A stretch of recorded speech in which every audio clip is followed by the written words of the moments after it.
Morning, everybody. Very nice to see everybody on this morning. Great mountain orchid morning. Mountain orchid, a cliff tea. A cliff tea is a type of oolong. So let's make sure that we understand that these terms in some way are synonymous. They have an overlap. So let's talk about shop news this week. And this start off with the very most important news of all. And that is, we talked last week about Scott Wentworth having open heart surgery. Well, I am so happy to report, I believe Scott's on today's session. He certainly called in yesterday. He's had great success in recovery. Family and friends, including all of you, have sent the right prayers and wishes and so forth. So I'm so happy to have Scott up and walking around and being much closer to himself. So it's great, great news. So that really is the most important news that's occurred this week. What other things might have occurred this week? Well, first off, it is a fact that my voice might be a little different today. That's called an allergy. So I have an allergy, a slight allergy, and so my voice is a little different. I'm not sick. There's nothing wrong with me. Everything is in great shape. So there's a piece of news which could affect momentarily the broadcast today. We got the exciting news this morning that a shipment that I thought was going to be hung up somewhere, either in China or in the US, of tea, it appears it's arriving this morning. And this was after this mysterious phone call from FedEx yesterday. Oh, I got to have you fill out 300 different forms. You got to tell me everything about your life since you were born, and then we'll be able to get your shipment to you.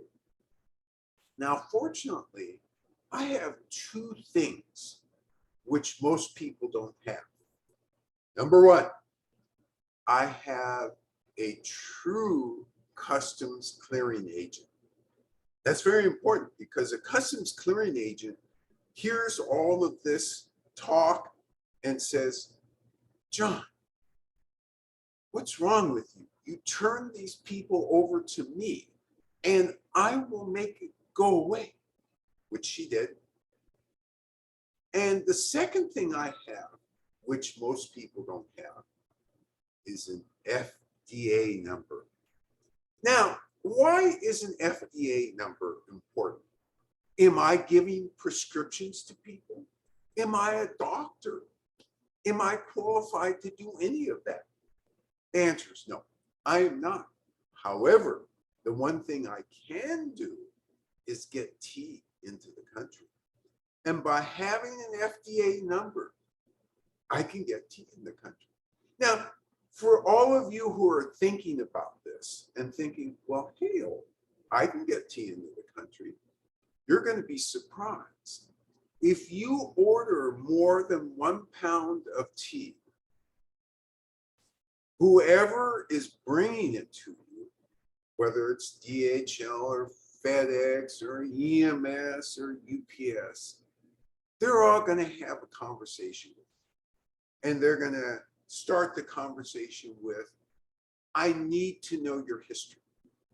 We'll start when you were 3 years old and you need to fill out all these forms. Oh, and at the end of that conversation, of course, you will, as you know, provide me with an FDA number. So, hence, the rules are changing. And even as we operate in this murky environment, and when I say murky environment, do I mean on one side of the ocean versus the other side? Is it foggy on one coast and not foggy on the other coast? Oh no, it's foggy on both coasts. So there is situations that we've got to get through, and that's what the new reality is of trying to get tea in. But we are so excited because this shipped, we think, 6 days ago. And miracle of miracles, we think it will show up today, maybe while we're doing this broadcast. Now, as another piece of shop news, you know, we always do the good and the bad, right? And actually, usually it's the supremely good and the little speck of dirt over here. So the speck of dirt within the shop this week is we had a break-in yesterday. And nobody likes break-ins, but there's really good news out of this. So what are the good news? A, nobody was here. It occurred at 1:55 a.m. in the morning. So nobody got hurt. Secondly, the perpetrators of this break-in walked right by all of the supremely valuable stuff and they couldn't see it. So the result is all that stuff is here. Now, the little speck on the horizon is that they did actually, for whatever reason, randomly, so it seems, and we're still doing the research, took some teeth, but it's not so much that it's going to affect you. And actually, as we get down to the research of this, we are finding that they actually seem to have taken a bit of this year's teeth.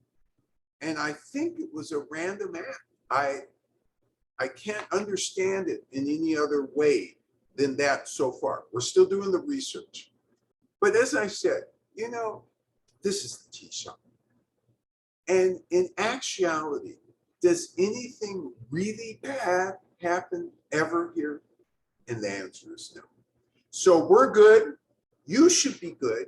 Let's get going with Mountain Orchid this morning. So as I said, Mountain Orchid is a cliff tea. Last week we did Iron Goddess Roasted. Iron Goddess Roasted was a southern Fujian province, Anxi area. The specific area, Shiping Mountain area. That is a southern Fujian style, much simpler as a oolong tea. And last week, all of you characterized, you used some words, loved the wording. You said delicate. We agree with that. Nice, interesting roast. We agree with that. Everything that was said last week was really good. This week is a contrast.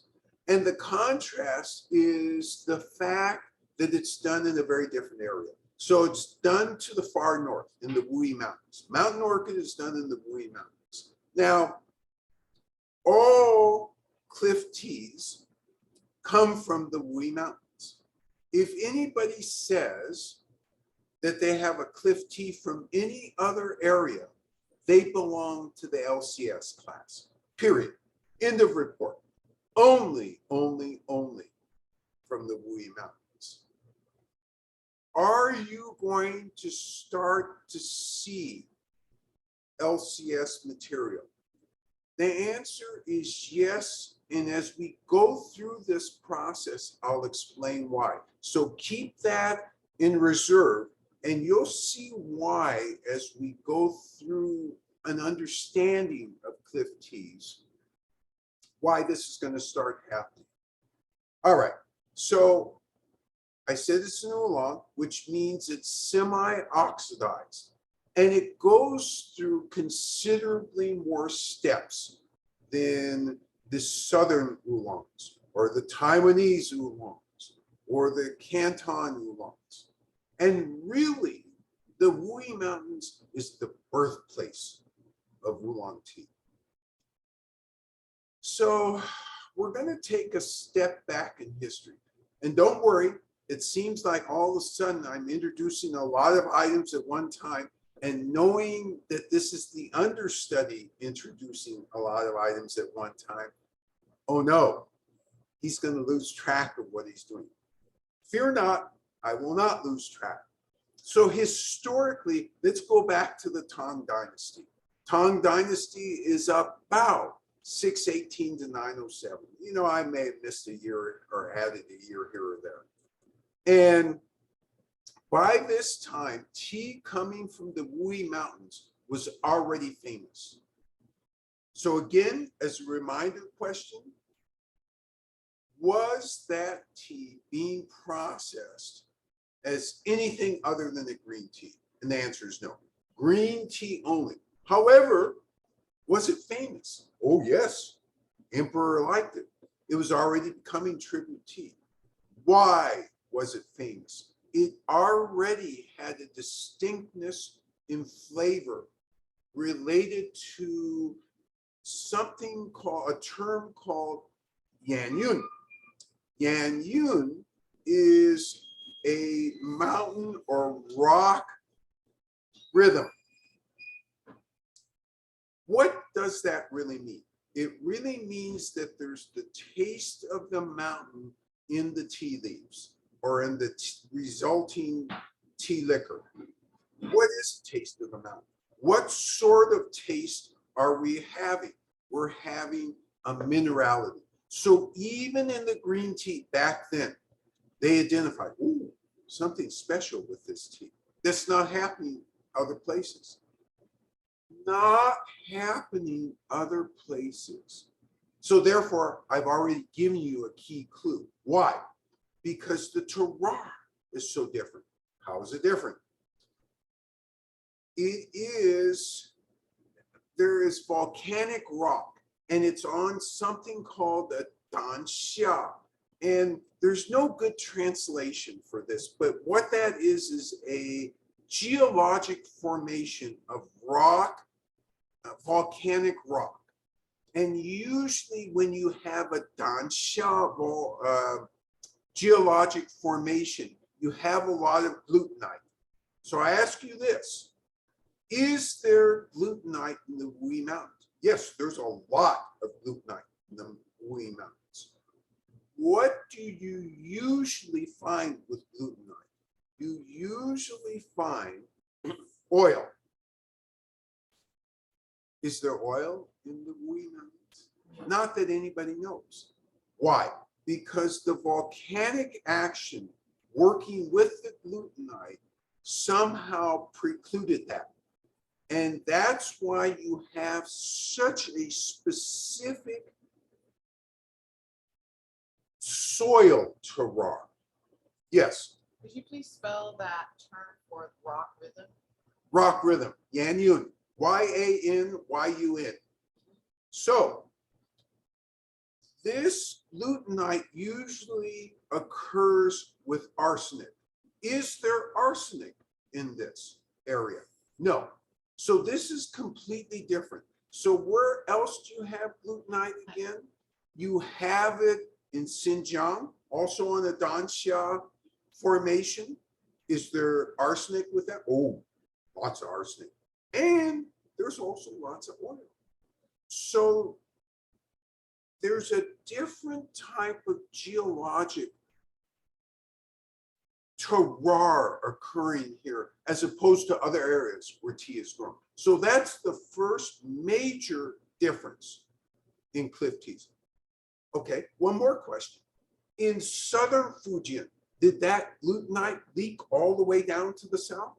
No. So the terroir in the south is very different than the terroir in the north. So you already have this type of situation occurring in the Wui Mountains, which makes the tea totally unique. Okay, we need to wind back to LCS for a minute, because I said I was eventually going to tie all this together. Let's start the tying right now. Given the fact that the danxia with the glutenite with the volcanic soil forms this unique terroir here in northern Fujian, is it possible that this can be simulated in Taiwan? Let me think about, oh, no, none of the pre-existing conditions. So therefore, anybody who sells you cliff tea from Taiwan, anybody who uses that term, cliff tea, and has the word Taiwan within 50 miles of cliff tea, they get the great appellation of lcsers. Yes. Question. Participant says, it is her understanding, is it correct that Oolong tea is not cliff tea, period? Cliff tea is a variety of Oolong tea? Okay, this is a great question. So the questioner is making sure that the understudy isn't overstating, exaggerating, and saying untrue things. So let's go back again to the relationship between the term Oolong tea and cliff tea. Oolong tea technically means semi-oxidized. Can you have semi-oxidized teas from anywhere else that's not Fujian province? And the answer is yes. You can have semi-oxidized in northern, semi-oxidized in southern, Fujian, of course, semi-oxidized in Taiwan, and semi-oxidized in, where did I leave? Oh, yes, Canton province. Those are the main areas of semi-oxidized tea. Now, what does cliff tea imply? Cliff tea implies and means it is an oolong tea, first off, and it is semi-oxidized, and it can only occur in one location. So let's not get confused, because in Taiwan, you see the description of high mountain oolong tea. Is this a contradiction? No, it's not a contradiction. It is high mountain. Is it cliff tea? Oh no, it is not cliff tea, because cliff tea only belongs to the northern Fujian province Wui mountain teas. Did I answer that whole question? Yes. Another follow-up question is, what is cliff tea called in Chinese? So the questioner asked, is your Chinese any good? And if it is, can you translate cliff tea for me so that I know what it's called in Chinese? And while my Chinese is no good, so let's get that cleared right away, I can still translate. It's Yancha, Y-A-N-C-H-A. All right, so we're in the midst of tying up lcsers, and we're doing some history of the cliff tea area, which was producing green teas all the way up until the late Ming Dynasty. Oh, let's get ourselves centered again. Late Ming Dynasty. Let me make up some years. These years will be approximate. They'll be very close. They may not be exact. Around 1368 all the way to about 1635, something like that. So when I talk about the late Ming Dynasty, I'm talking about the late 1500s. Somewhere in that area, the process of wulong tea, which is the semi-oxidation of tea leaves, was invented. And remember, that was during the, in quotes, prohibition era of tea. What's the prohibition era again? It starts in 1368 when the emperor writes a decree, and the first words on the decree are listen and obey. Oh, okay, listen and obey. The boss said listen and obey. Okay, I can do that. What am I supposed to obey? No more tea cakes. Uh-oh, this is a complete and utter change in what was going on since before the Tang Dynasty. So during that era of getting rid of tea cakes, this meant just loose leaf, completely just loose leaf. And how to process? Well, different areas were experimenting with different ways. And so the first major category that came out of this prohibition was the cliff teas or Oolong tea. You know what? Now I see why there's confusion in how I use the words. I shouldn't have said it how I just said. So the first invention that came out of this prohibition was Oolong teas. That's what I should have said. It happens that it was also a cliff tea as well. But the generalized category, right on top is Oolong tea, and underneath as a category of Oolong tea is cliff tea. So what's the difference? And I better take a look here. Oh, here's one of the differences. Last week, we got to brewing really early, but because the cliff teas are more complicated, the understudies had to lay out a longer exposition of what goes into the cliff teas. I'm not done, but you're all thirsty, and the tea master has indicated that if we don't get on with it, she's going to be thirsty too. So it is my great pleasure to bring up the champion numinous tea master to go ahead and demonstrate Mountain Orchid. Okay, thank you. Yeah. So Yay! we do volunteer, huh? So it's the people like the looking by space. It's usual. It's my space. Oh, at home same thing, huh? I have the small tea tray on my living room. It's the one I brew the tea for myself. So yeah, I still have the move, the not close, the kitchen. Yeah. So we do oolong tea today now. So it's people like it, follow me, I think so rhythm we can close together. Okay. So mountain orchid, right? Yes. So I use this one. So they can watch. So you see her tableau, clay pot. You can use clay or ceramic. I sent the directions for both. There are 6 grams in your package. You're not going to brew yet, but I'm giving you, you'll watch the tea master demonstrate and then you'll brew. 这个叫开壶。 So she's heating up the pot.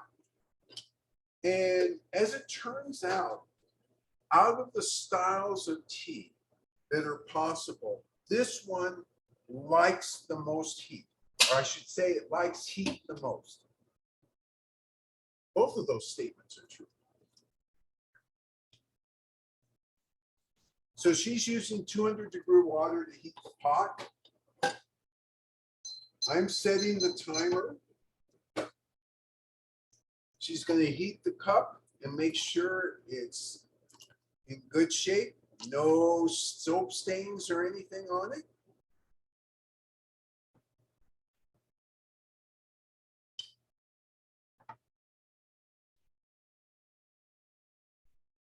Getting the tea leaves. It's the mountain orchid.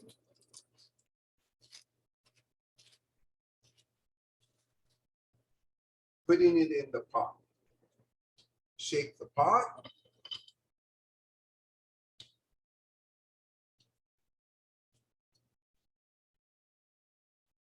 Smell, make sure you put the right tea in there. Tea master never makes that mistake. You draw your 200-degree water. Remember, there's no cooling of this water. We want hot.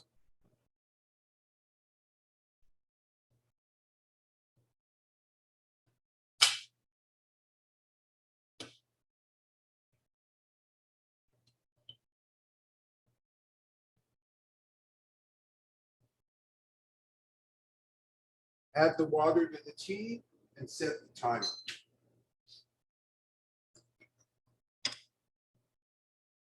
participants is appreciating the tea toys. Is that larger one a dragon, or what kind of creature is it? Appreciating the tea toys. This is a mythological creature that protects the shop, and actually there are rules about placement of this. And so it's facing the right direction to protect the shop. It's a mythological creature. All right, so we put the 3 minutes on. Let's continue with the cliff teas. So I've gotten you through the history. I've telescoped the history. Let's talk about differences in processing. So we talked about last week 6 steps or so, 6 to 10 steps. Cliff teas are usually 20 to 30 steps. So let's break these steps down. And let's talk about what these steps really are. So you pick the leaves. That's the same. Okay. You wither the leaves. Oh my gosh, we're right on target. However, the third step for the cliff teas is distinctly different than the step for the Southern Fujian teas. So there's problems all over the place with the translations of this next term. The only translation that I like is making the leaf. Is that a literal translation or is that a contextual translation? It's a contextual translation. If you were literally translating, you'd say making the green. And you're thinking to yourself, making the green, what is that? I take a little bit of orange, I take a little bit of yellow, and then I make the, what? Wait a minute, making the green? What is that? So making the leaf contextually means something. After you've withered, you've got to get the leaf to 70-30. 70-30. Oh my God. Are we back to the orange and yellow? 70 orange and 30? No, not that. 70% green and 30% red. I knew this had to do something with the color palette. But no, it's not that color palette. You want the leaf by the end of making the leaf to look about 70% green and 30% red. Oh, okay. Well, where's my red Sharpie? I'll get that red Sharpie and just go around. You said 30%? Oh, that's not working either. Okay. Timer's gone off. Tea Master is very focused.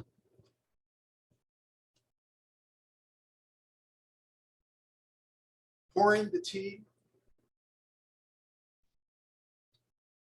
Oh my goodness. Looks pretty. I can drink pretty looking tea, usually.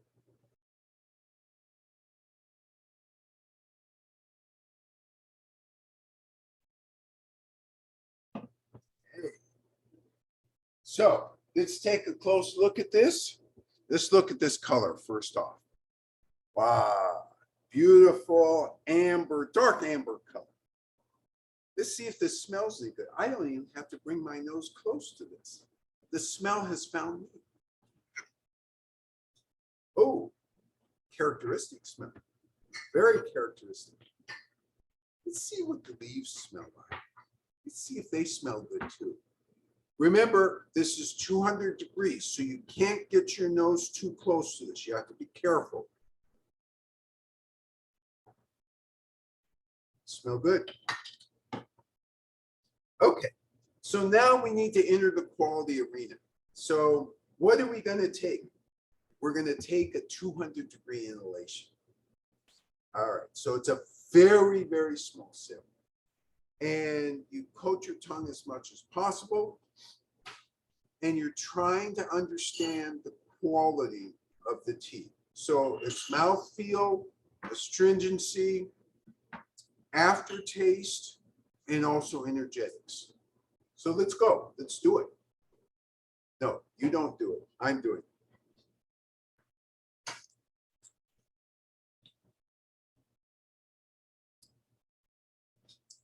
Well, already, I know this is a cliff tea.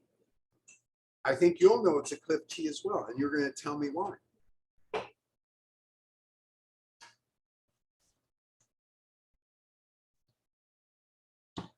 And remembering, I'm making a judgment also about, is there viscosity? Is there density?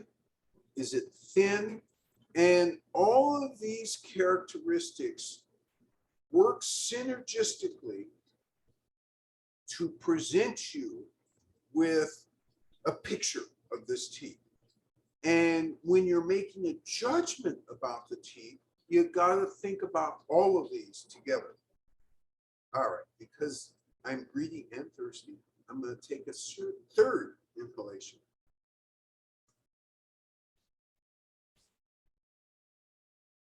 Okay, I have my sense about this tea. It's your turn to brew. So the tea master is going to brew with you.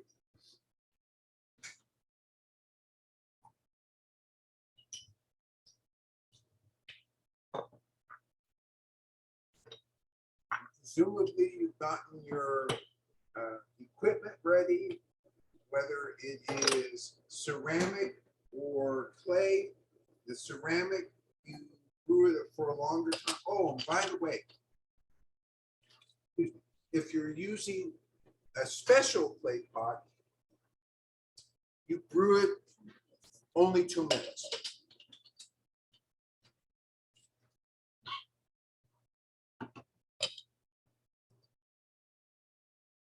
Okay, tea master's getting everything ready here, making sure there are no residual tea leaves in the pot,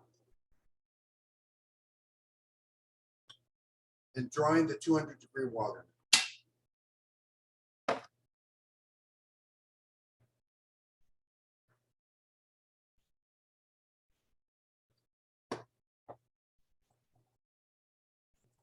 Just adding the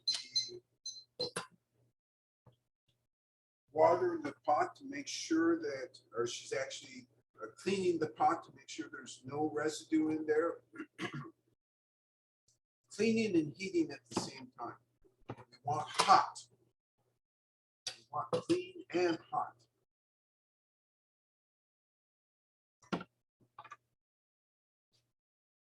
And she's getting the leaves. Your bag, number 2, marked Mountain Orchid. Whether you're using ceramic, regular clay Yixing pot, or special clay Yixing pot, you add it, you smell, you shake, you smell, and then you put water.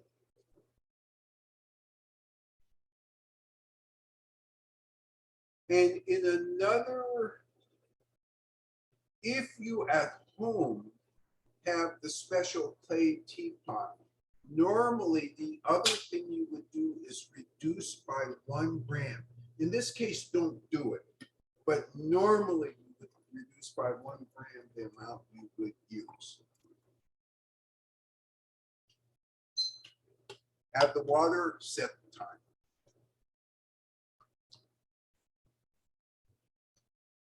Okay, so we're talking about making the leaf.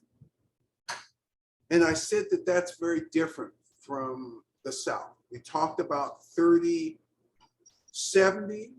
We talked about using a Sharpie. Oh, wait a minute. We said that's not the right thing to do. How do you get that red?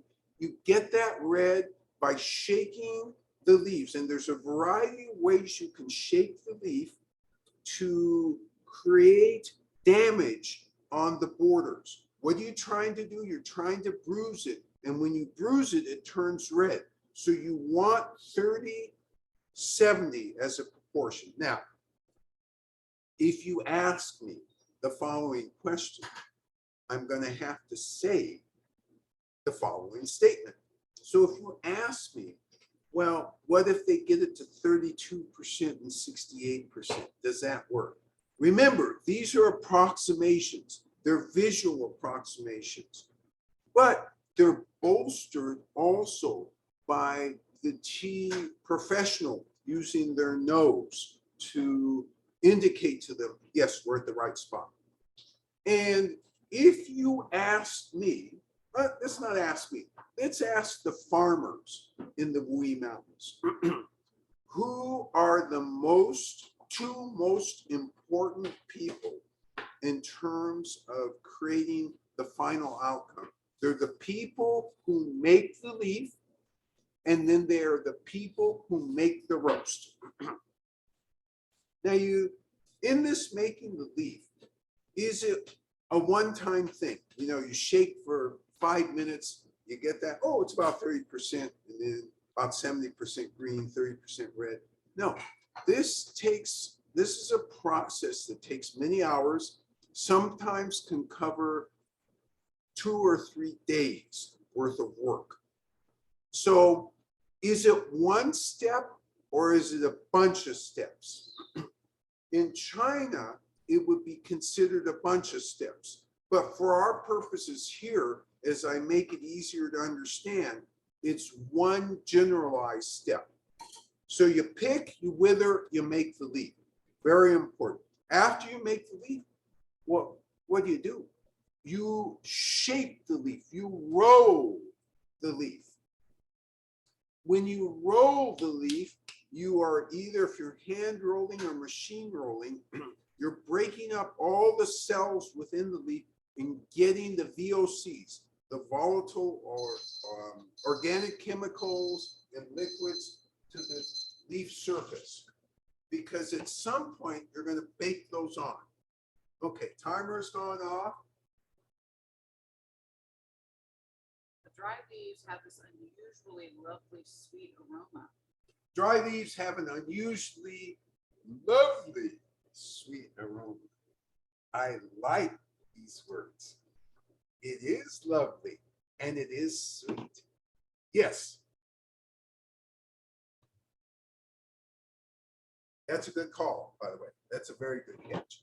And remembering, at the end of the day, cliff teas many times are characterized by a sweetness. They're also characterized by lovely aromas. And then there's the roast component. So there's all these components going on with the cliff teas. Oh, and by the way, you're supposed to be going through the quality assessment. I'm not doing my job very well this morning. It's the allergy. Let's go through the quality assessment, smell the leaves, smell the tea liquor, and then 200-degree sips. Inhalations, excuse me, not sips. So, oh, and the color should look something like this. If it doesn't look something like this, something is wrong. And it's not wrong here. All right. So we've made the leaf, we've rolled the leaf. Broadly speaking, we roast the leaf. And all of this takes 3 to 6 months, particularly the roasting portion, because what you're trying to do is make judgments about how far to actually roast the leaf. Now, what do you look for? So in this process, and by the way, you're going to have a sense that there is so much together in this session. You're going to think to yourself, I'll never get through this. And you will be right. And that's why the start of not next week, but in 2 weeks, we're going to do Northern Tip. We put in Northern Tip so that the understudy who takes so long to explain things will have another session of these cliff teas to finish up the explanation. Yes. The dry leaves smell floral and buttery, and the wet leaves are mouth-watering, delicate with a delicate sweet aroma. Floral and buttery as dry leaves. The wet leaves are mouth-watering and floral. Love these descriptions. So really what you're saying in these descriptions is there's a ton going on in the aroma, and in a few minutes, you're going to tell me also there's tongue going on in the taste description, and the taste areas. And this is not atypical of very good cliff teas. Oh, and this is a very good cliff tea. Oh, I gave it away. Yes. Another taster says he can smell minerality more than he can taste it. It's a very light minerality in the taste, really smooth feel. Great catch on this. This commentator says, hey, you know, I smell that yan yun, that rock rhythm or the rock bones, so to speak, in the tea leaves. It's there. It's really there. However, when I taste it, boy, am I happy. It's lighter. It's very smooth. It's really easy to drink. Yes. Another taster says, I heard the wet leaves smell very aromatic, sweet, spicy, roasty. Also catches the same fragrant floral scent. Sweet, spicy, roasty, floral scent in the wet leaves for this commentator. And all of you are hitting the highlights. You are all on target. Yes. Another taster says she finds it gives her hints of chocolate, and the minerality is one is really yummy. Hints of chocolate and yummy minerality. So why do all of these people go crazy? Uh-oh, I better specify what people are going crazy. The tea aficionados, the real lovers of complexity of tea, go crazy over teas like this. It's because of this complexity, this variety, all mixed together. Do you get normally this complexity in a green tea? Now, before any of you answer that, this is not a knock against green tea. So green tea lovers, I want to hear the commentary that here's favoritism. No, it's not favoritism. I'm just giving a broader, I'm trying to get you to see the difference in range. And part of that difference also has to do with the temperature at which it's brewed, because green teas, you catch the range early and it's not so wide a range. The cliff teas, all that heat, you can't absorb it onto your tongue right away. So you're getting a range stretched over time, and it seems like much more. A taster says, I'm getting to the point where I can now sense different kinds of caramel scents. In this case, it's a low butter caramel. It's round. It's just not as buttery as some of the others. Love this comment. Low butter caramel. This is really good. We're getting, all of you are getting to the point where you're now making these discriminations. And this is helping you understand these differences in the cliff teas that the Chinese tea drinkers just love about these things. And this also will tell you, all of you through this exercise will be able to immediately identify LCS product right away, because LCS product will not taste nor smell like this. Yes. The first sip is smooth and friendly, welcoming, assertive, but not overly sour.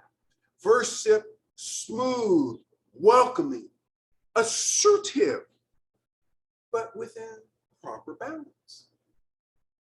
The dry leaves, says another, the dry leaves have this meadow freshness. And then the wet leaves, I get green bean scent, both fresh and green bean scent, and the broth is fresh and comforting. Dry leaves, what again? Work had this meadow freshness. Oh, meadow freshness. Love this. I knew I loved it. Dry leaves, meadow freshness. So think Yosemite. Oh, wrong World Heritage Site. Think the Wui Mountains. You're going up into the Wui Mountains. You see the river meandering down. You're high in the mountains. There is a freshness in the air. That was the dry leaves. What were the wet leaves again? The wet leaves have this sort of green bean scent. That's to right. them. Green bean scent to them. And why do I like this? Because you're tasting deeper into the tea. And you captured a way of talking about this that normally I don't talk about it this way, but I understand it. A green bean scentness in it. In other words, what you're really saying is in the midst of this low temp caramel, a buttery caramel, you also still haven't left the fact that this is a plant and you're getting that plantness out of this. Great comment. There are at least 4 different teas in the shop with orchid in the name. Is there a commonality between them, or does the tea name just like orchid? Great question. So the questioner asked, does the namer of teas have a fetish about orchids, or is there some relationship between all these orchids? Oh no. Now this is time where the tea namer has to tell the truth. And although the tea namer would never admit to a fetish to anything, orchid does fall within that realm. I love orchids. And there is, from a plant perspective, nothing really the same about these orchids. In a way, think of it this way. When you see orchids, I'm talking about flower orchids, in the market, a huge variety of beautiful plants. When I taste orchids in the tea fields, it's again this huge variety, and there's always some hint of floral in anything that's named orchid in here. So that's the admission of the tea name. And so you said when you taste orchids in the tea field, so you mean when you taste teas in the tea field, that the florality reminds you of orchids? Yes, and fortunately, the producer of this show reminded me that I got to be careful with my words. Yes, when I'm tasting tea in the field, yes, I get this sense of orchid, orchid aroma. Yes. Somebody says the florality is developing as it cools. It's sensing it in the aroma first, but then followed by the tea liquor. Great comment. Yes, in the very beginning, there's a sense of florality. And when you first taste this, when you first do your inhalation, do you get much florality? No, you get these other flavors that you pointed out right away, but it's cooling. And as it cools, you get more of that taste of florality. Although the tea tastes sweet, says another commentator, and smooth, the leaves have an almost a grittiness of minerality on my tongue. Okay, I like this comment for a lot of reasons. The taste is smooth and floral, and when this commentator drinks it, they get what they call grittiness on the tongue. So here's how I interpret the grittiness. And if this isn't what you mean, then clarify. But for me, I hear that and I immediately get the sense that you are sensing more dryness on the tongue. And this is true. For me, it's right down the middle of the tongue. That's where I'm getting it. I'm not getting it very much on the edges. There's still that smoothness out there, but right down the middle of the tongue. The infused leaves open up, revealing a greenish color from being dark, almost black when dry. And initially it gives off that aroma of minerality and a creaminess that then comes to the sweetness. So this is the sequence for this person.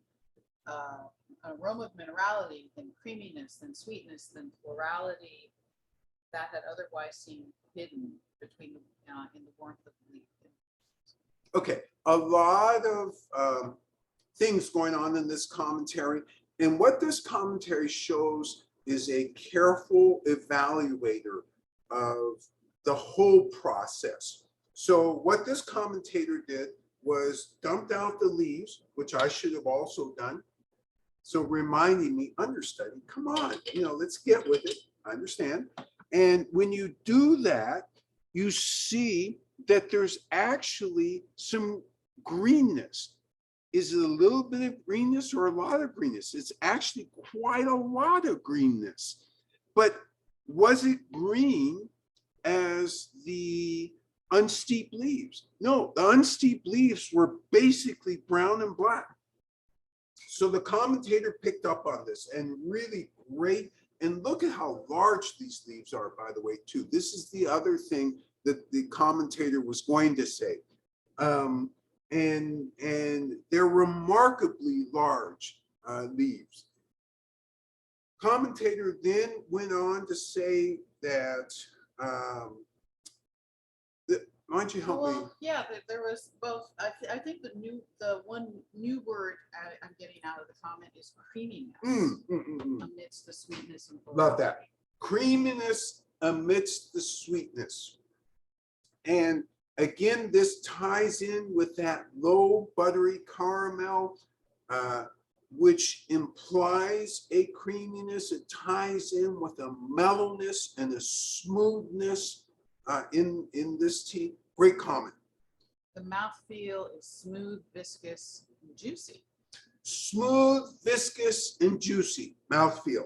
And I like this comment because for me, the smoothness is overwhelming and is right from the start.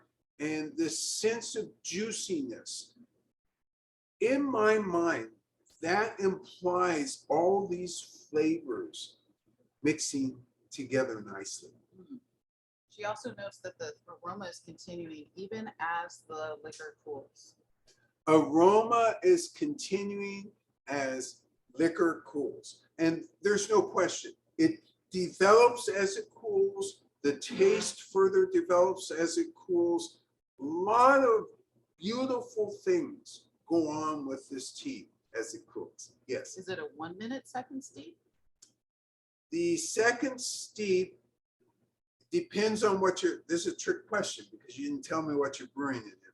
So if you have the special pot, it would be a 1 minute steep. For the regular clay pot, it is, I believe, let me think about this. I think a minute and a half. Is that what I put in that? Oh, the second steep. What did I put in the instructions? We'll double check the instructions and get back to you. Okay. All Okay. right. Tasting Cliff Tea, says a commentator, is like playing rock, mountain, rock, paper. Oh, I like this, right? Rock, paper, scissors. If you say that the rock is the mountain and the paper is the floral and the scissors are astringency and roastiness, and those are your tools in this game with regard to which the characteristics win in any given moment. Oh, I love this.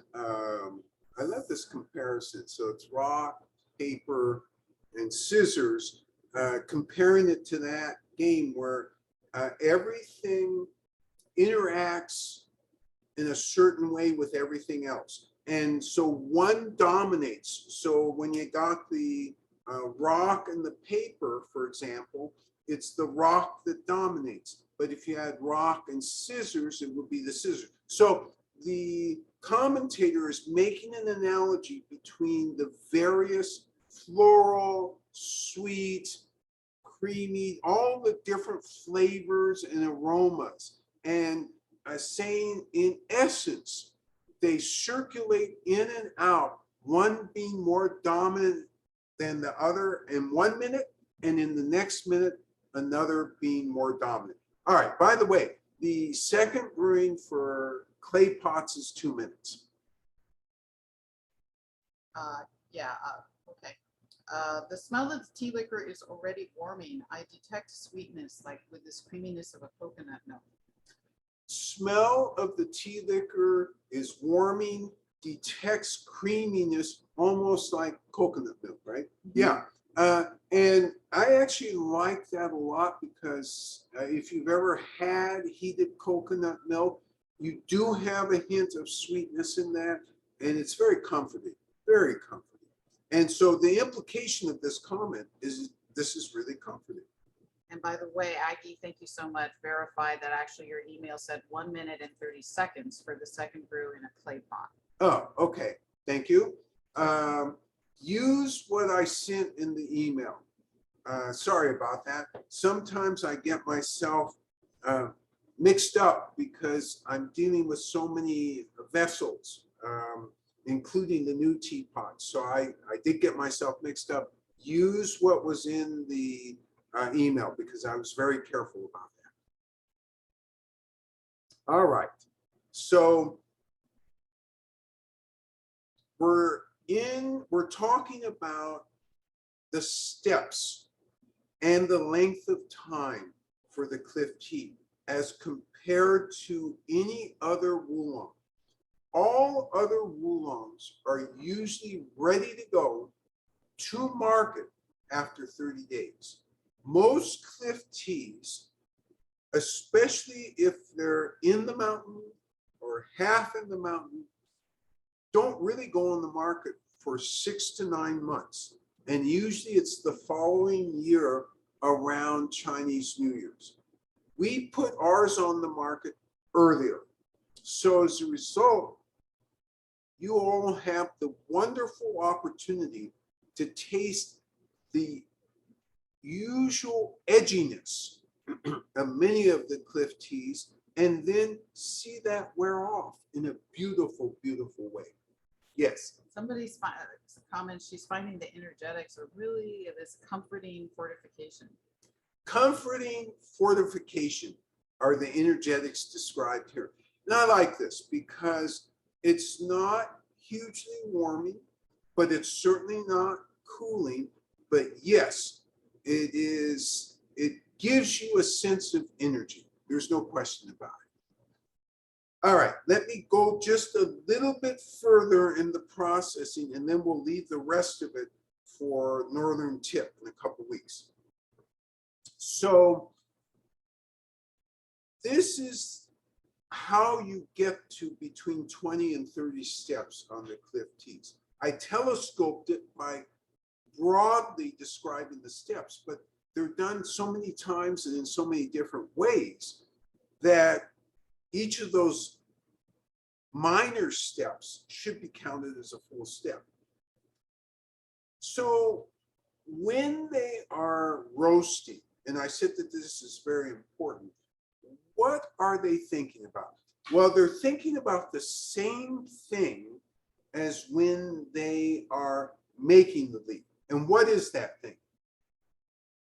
So this is something I haven't introduced before. And so I need to explain this a little bit. So when they do small cup in China, sometimes they use one of these. This is a gaiwar. And so one of the standards for judging where you are in the processing is sometimes they'll be thinking about the smell left in the bottom of the cup after you've drunk.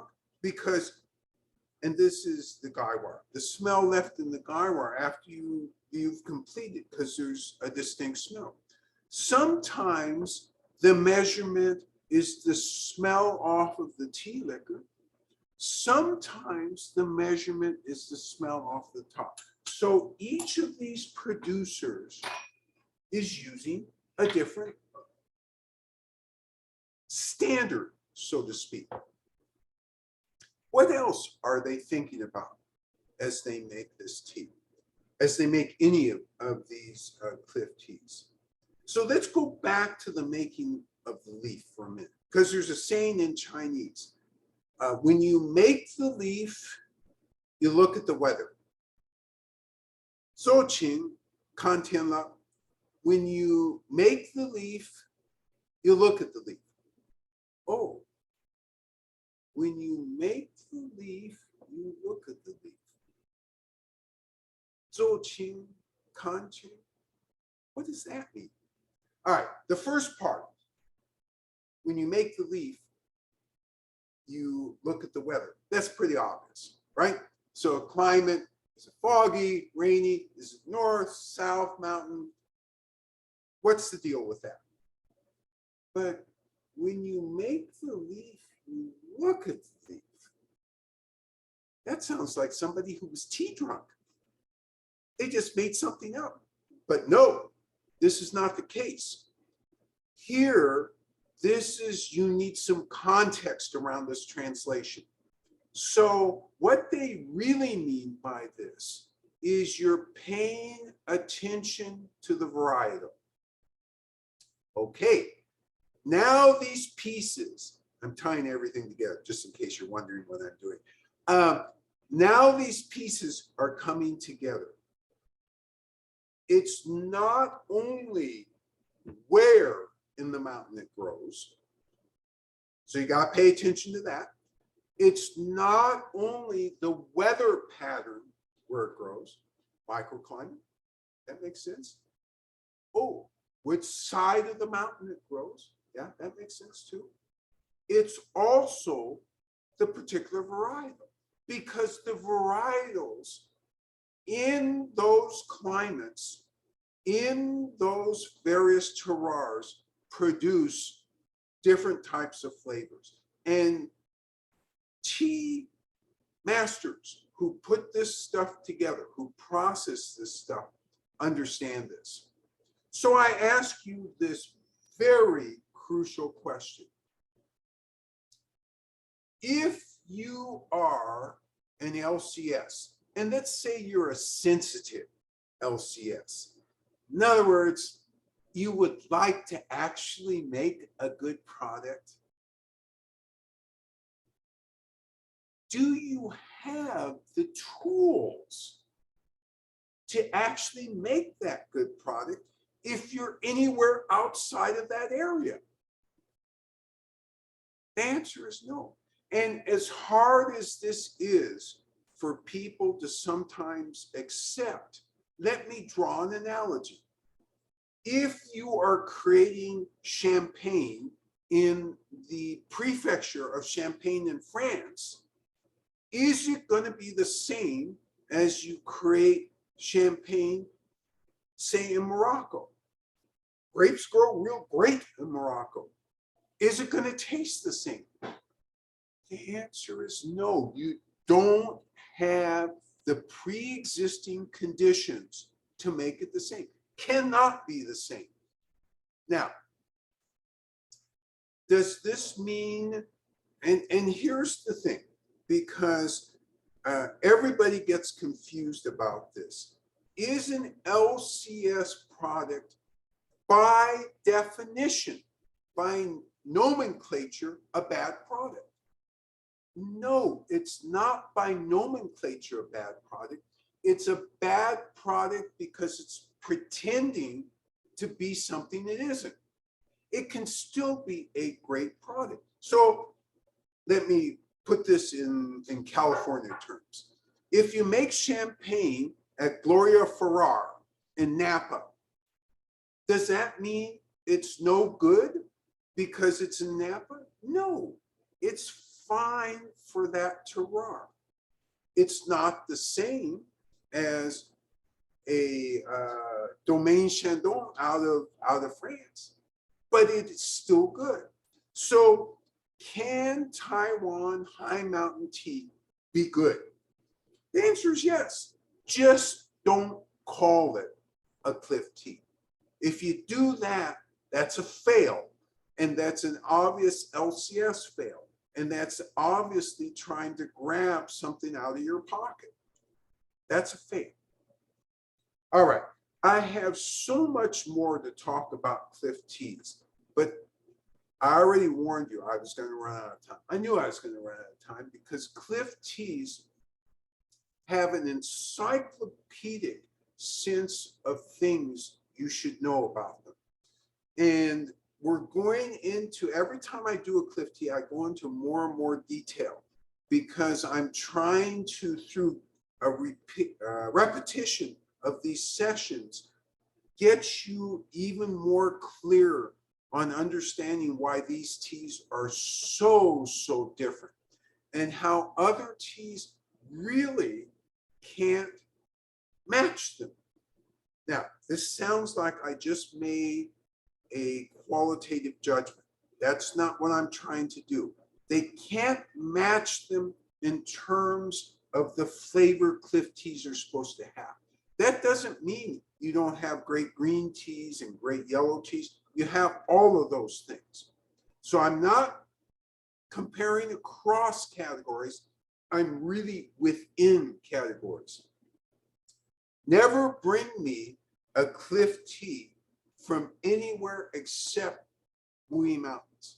If you do, you will hear the very unfortunate words that fall out of my mouth, because unlike the tea master, who is very gentle and polite, I forget myself and I'll say something like fake, alternative tea, or LCS.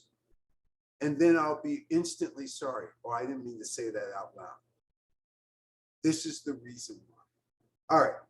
As usual, you've all made wonderful, interesting comments. We love sharing this tea with you. This sometimes gets lost on the board, but it is really an outstanding tea. So, what is your responsibility this week?